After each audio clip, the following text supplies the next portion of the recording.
Welcome, everyone. Hello, my name is Susan Graham, host of Manifest Now TV, and today I have a special guest with us, Sandy O'Shea, and she's here to share with us her story of where she's gotten to in her life today and what she's offering out in the world. So I really look forward to speaking with her, and I hope that you stay tuned and subscribe and like and comment. Thank you. But it's interesting, and we all have our own ways. So we're back, and I want to start off with Sandy and ask her about what it is that you are putting out there for us in the world and what you're offering, and tell us all about it. So I am an intimacy and confidence coach, and I help predominantly women, but I do work with men and with couples. But predominantly I work with women to get their confidence back, to help them feel sexy. And sexy has nothing to do with what you're wearing, what your size is, what you're doing. It's a confidence about yourself that really it expands out into everything that you do. I have a group program coming up called Sexy Seen and Soulfully Connected. Amazing. And it's to help women feel seen again, because I talk to so many women, especially midlife and beyond, who don't feel seen anymore. They're so used to being the caregiver. They take care of the house, the kids, the husband, the parents, and especially those of us of a certain age who are caught in the middle. Yes. So I help women who are struggling with feeling like they really matter. And I also help them get really connected, first of all, to themselves, because that's most important, and also connect to their significant other, regardless of what that relationship looks like.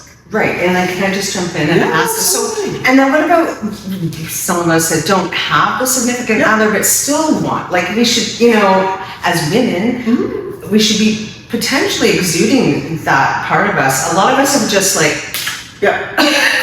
I cut it off. We're just right? And so regardless of the partner is what I'm getting at, is like, what do you suggest to someone to be more confident sexually? Just one tip. To be more sexually confident, get in touch with yourself, literally. Oh, get in touch with yourself. Literally. Learn what kind of touch that you like on your arms, on your neck. Okay. Yes, on your breasts and on your legs and on your butt, and yes, your yoni. Because we're going to keep it clean. No, sort of. Just a little bit. Just kind of. And by doing that, you can really connect to yourself, and that confidence, that starts to bring it out. Exactly. Once you start with yourself. Exactly. Okay. And for whether you're in business or you're employed or you're a stay-at-home mom, whatever. It doesn't matter. Everybody can benefit from being really connected to themselves, mentally, spiritually, emotionally, and physically, and sexually. So, yes, I said that word. But it's true. Yeah. It is a foundational part of our lives. And I talk a lot about sex, probably because my business is called Let's Talk Sex with Sandy. Let's Talk Sex with Sandy. Yes. It's really her. Once you actually truly, once you meet Sandy live in person, because I've actually known Sandy via Facebook for a long time, a really long time. Really? Yeah. No. Yeah, really. Well, I do the Durham Ladies, right? Durham Women's Network. So I see everyone, a lot of faces, right? Over the years. Yeah. But she really exudes and is authentically, right? She does. She just talks her talk. She talks the talk. It's her thing. Yeah. It's really cool. I love seeing people in that. Do you know what I mean? Yes. Absolutely. I love seeing people, women, whoever, everyone, to get into their authentic selves and put themselves out there and share it with everyone, because that's what we're supposed to do. Yeah. Help each other with our specialties. Yep. Because this is so interesting, because this is not my specialty. It's like, I block it off. I'll be like, just don't even talk about it. Let's just hide. But we talked a little bit about this yesterday. Let's tap into it a little bit. Religion, or what do we call it? Indoctrine type things, or cultural. It really does put, I think, a block, or can really hold you back a bit. 100%. We've learned so much over the generations, and I think that unfortunately, the one coming up, they've kind of gone a little too far. Yeah, I agree. In that a lot of the younger people are not having sex, or are not having sex very often. Now, somewhere that's probably more than Gen Z. Millennials, they were good. Gen X, well, we're just a bunch of. We're just like we're an interesting group. We really are. We really are. I'm actually one of the oldest Gen Xers, because I was born in February of '65. So, but I was raised by older parents, so I have that baby boomer background, but I'm also an Aquarius, so I have that rebellious. I'm doing my own thing, and it's a really interesting experience to be around me. A very interesting experience to be with Sandy, but this is the best part about it, is that she's just herself. Yeah.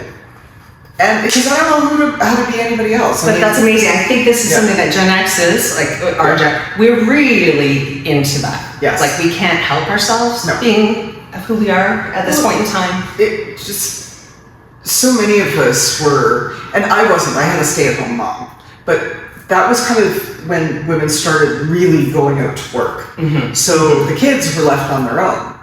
And we've been described as feral. More than once. Wild. Yeah. Yes. Independent. Mind of our own. Free thinkers. Yeah, very much so. Yeah. So, and couple that with the fact that, well, my background kind of led me to what I do. So that's kind of a good segue. It is. I would really love. I was going to ask that next. Is that okay? Yeah. So this is cool. I really love Sandy's. She'll talk, maybe not the whole thing, but tell a little bit. Yeah. So tell us, please, about how you just give a little bit of your background, your path to how you got here.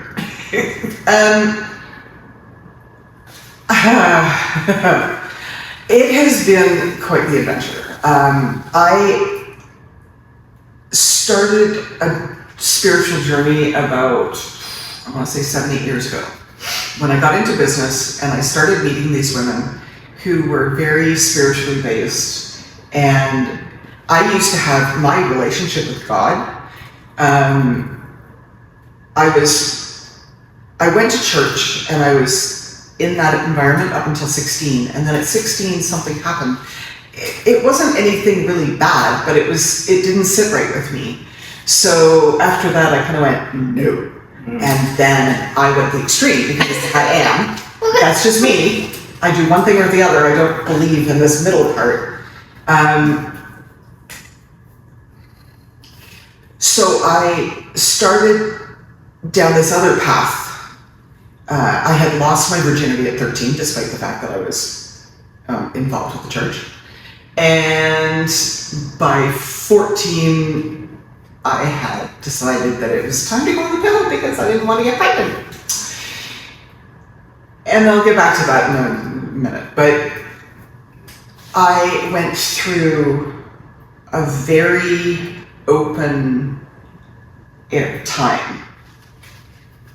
Open in what? It is sexually open. Oh, sexually just free. Yeah. Sexually free? Yep. Okay. And I used sex as a weapon, and I used it as a manipulation, and I never really understood why. So during this healing part, certain things started coming to light. And I won't get into all the details, but from the time I was 5 until I was 14, I had a number of familial inappropriateness with family members of a sexual nature. I don't know what happened at 5. I have no recollection of my childhood. Right. I don't know whether it was mild or whether it was really bad. I guess we block it out, right, as kids? Yeah. And you don't need the trauma or whatever. Yeah. You just, Yeah. And I came to realize that it was because of those experiences. And the scary thing is that so many women have experienced sexual abuse. Sorry, let me rephrase. Sexual trauma. Okay, sexual trauma. So, Okay. trauma. Yeah, I guess what is the difference between sexual trauma and sexual abuse? Yeah, so sexual abuse is something that's ongoing, that's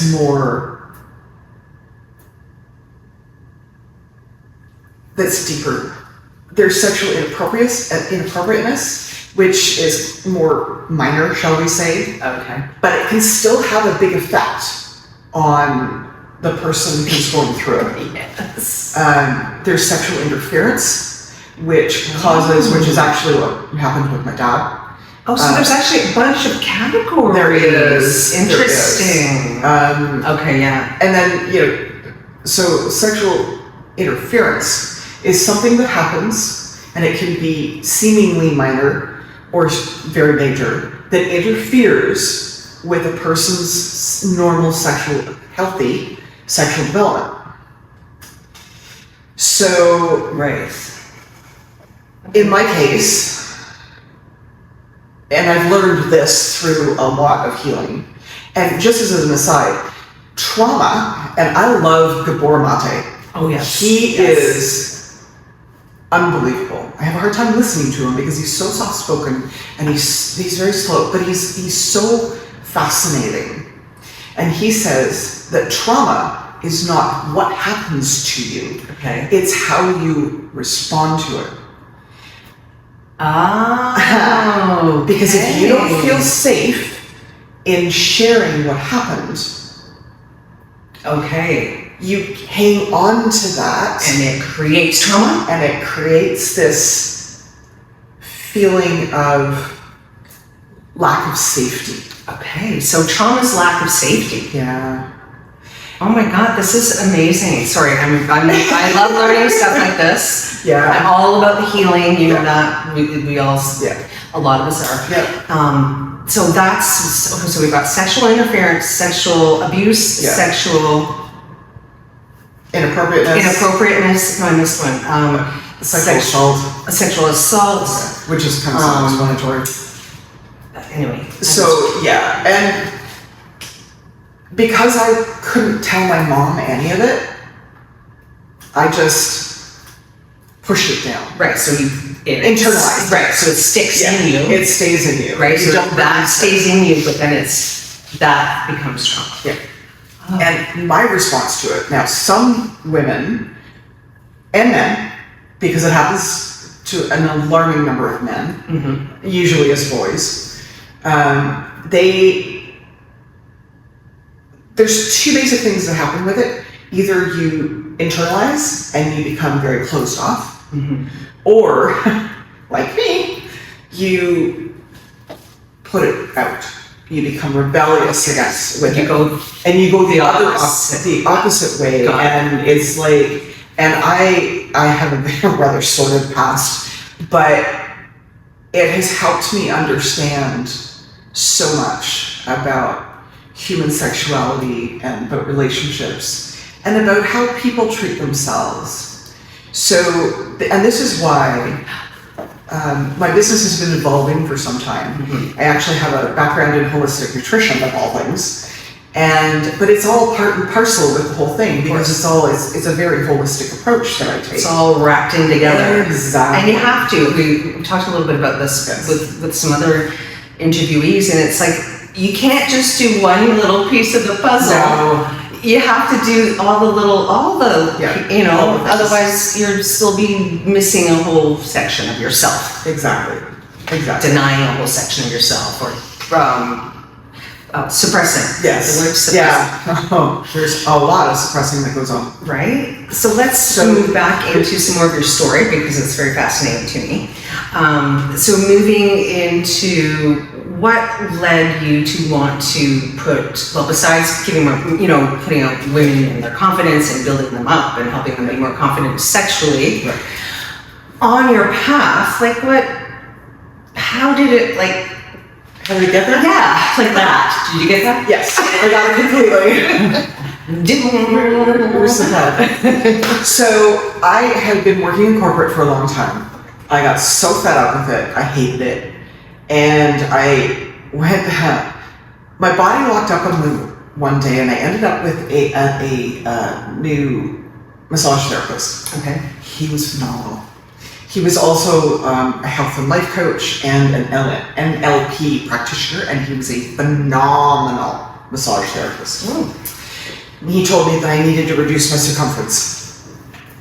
Polite way of telling me I was fat. So anyway, long story short, we started working together. He helped me. It was an amazing, amazing experience, and he's one of the most influential people, not just men, but people that I've had in my life. Nice. And he inspired me to want to help other people. When I was in my early 20s, that's what I wanted to do, but life didn't happen that way. That's right. So I ended up having the opportunity to go back to school. And I chose to go to the Institute of Holistic Nutrition to become a nutritionist. Pardon me. And they were talking about, oh, gotta find your niche, da da da. And I'm like, I want to find my niche. I just did something for 30 years. I don't want to, get stuck in a rut. Right. Yeah.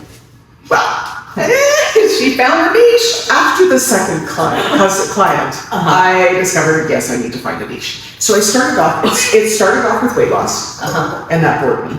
Because everybody was doing it, nobody was complying. I feel the same. And then I kind of went, okay, what is it that I can really help people with? And then I thought, ooh, hormones. Because I had really struggled with my hormones through my late 30s. And that was better, but still not quite right. And then I niched down to sex hormones. That was better. That was getting that Really was niche. close to, that was getting closer. That was getting closer. And then I really niched into sex, basically, because I was in a group at one point, and we had a monthly assignment or challenge, I should say, and one of them was a sex challenge. Oh. Not the way you might think. My heart broke. It really did. My heart broke when I listened to some of these women talk about not having had sex for years, about how painful sex was, about how disconnected they were from their spouses. And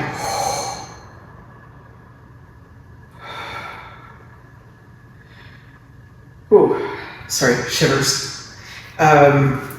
Whenever I talk about something that's really on point with me, You get a little. it's not little. It's I a mean, big- they're like, I'm The goosies? goosey bumps. Anyway, so that kind of, and then some of the women wanted to talk about kink and all this stuff, and nobody was talking about it. Right. Like there was nobody on socials. There was nobody like in anywhere that I went. Nobody was talking about it. Yeah.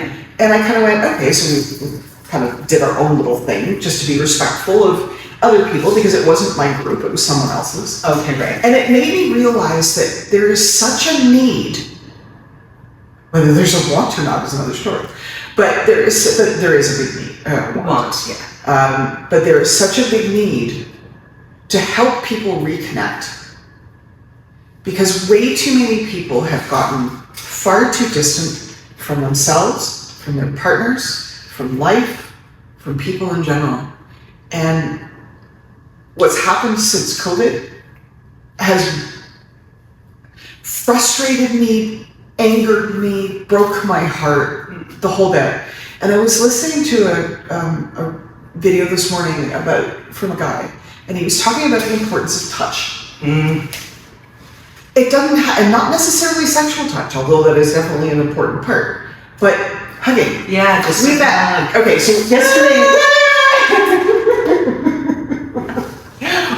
We met yesterday for the first time. Yeah. And We hugged. right in the middle of the parking lot. It's kind of like we were walking closer together, and Sue kind of went like this, and I'm like, hey, what am I people? What am I people? It's like I am a huggy, touchy, feely person. But it's for real. I did see that. It's like it helps the serotonin levels go up, right? Like it does. It helps endorphins. Yeah. Hugging, Yes. just hugging or touching. Oxytocin, such an important bonding hormone, and he was saying that like 80% of men have not been touched in a year or more. Now that accounts for, singles and widows and a whole bit. But I did a stint for several years working as an escort. And one of the biggest things, and I learned so much about men, about relationships, about human beings. It was probably the best form of education that I could have gone. Yeah, I would think that you learn a lot. Oh yeah. And I was almost in tears with some of them because they talked about the fact that their wife wouldn't even touch them or look in their eyes to talk to them. And I'm like, okay, how do people get there? Yeah, no. Like, I'm divorced. I'm very open about that fact. Me too. And I'm the one who initiated it, and he agreed that, yeah, this just ain't working.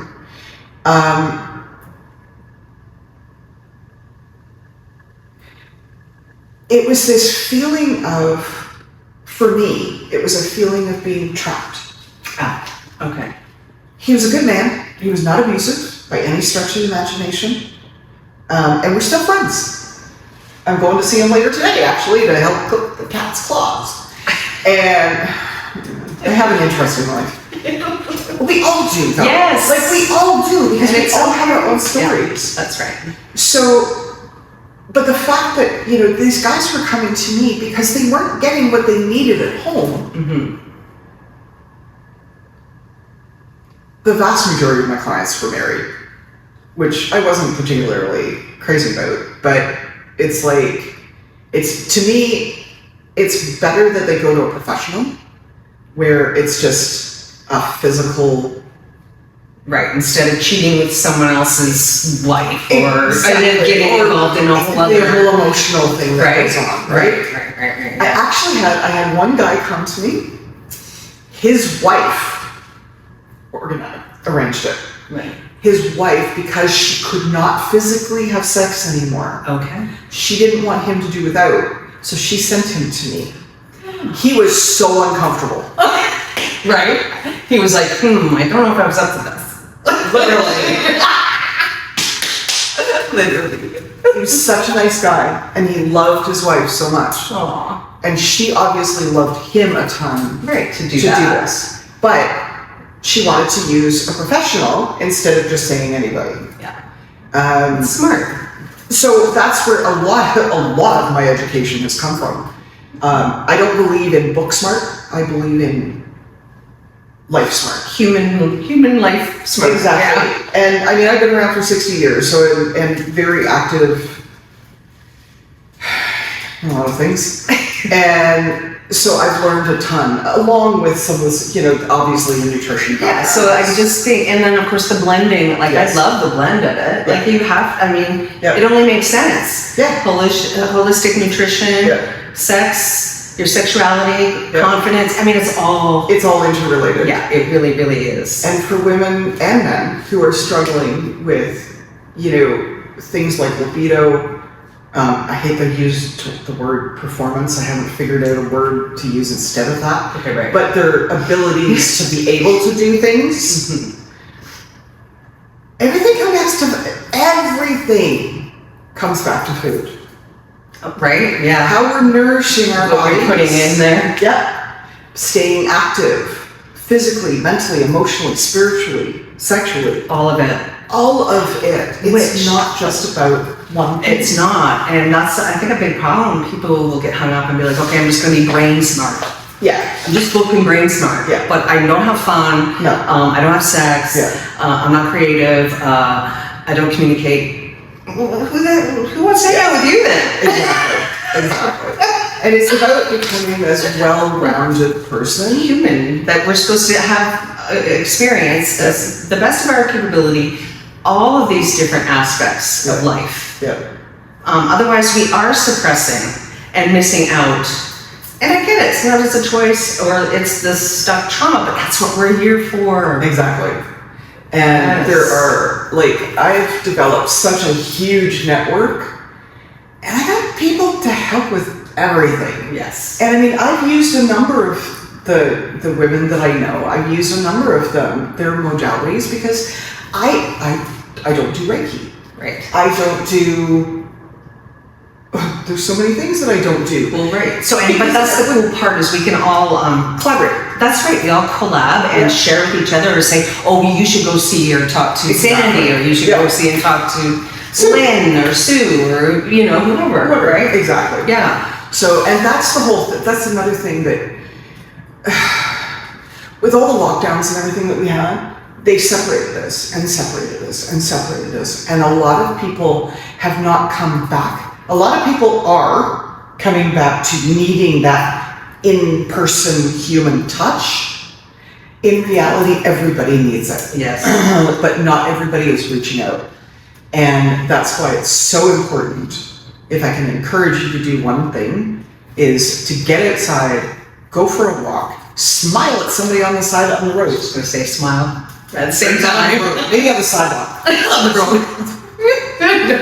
Yeah, no, seriously, smiling at people it makes a big difference. It does. And being conscious. Yes. So you're being aware, conscious, present. Yes. Because most people are living behind their phones, right, or in their heads, Yeah. and living in your head and ruminating and that's not healthy.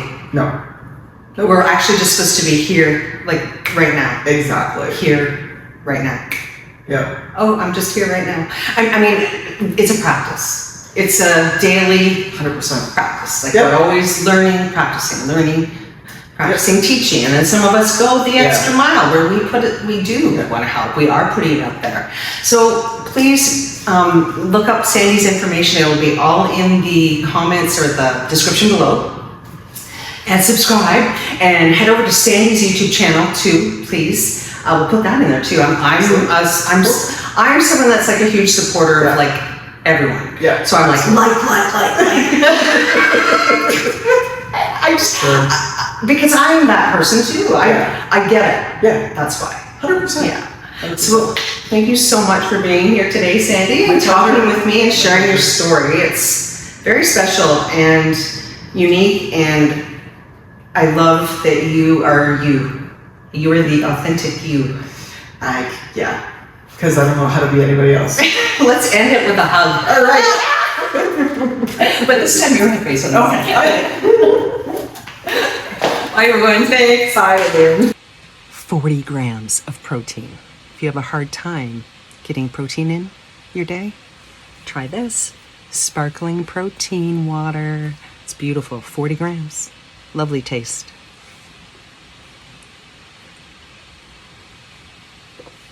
Cheers.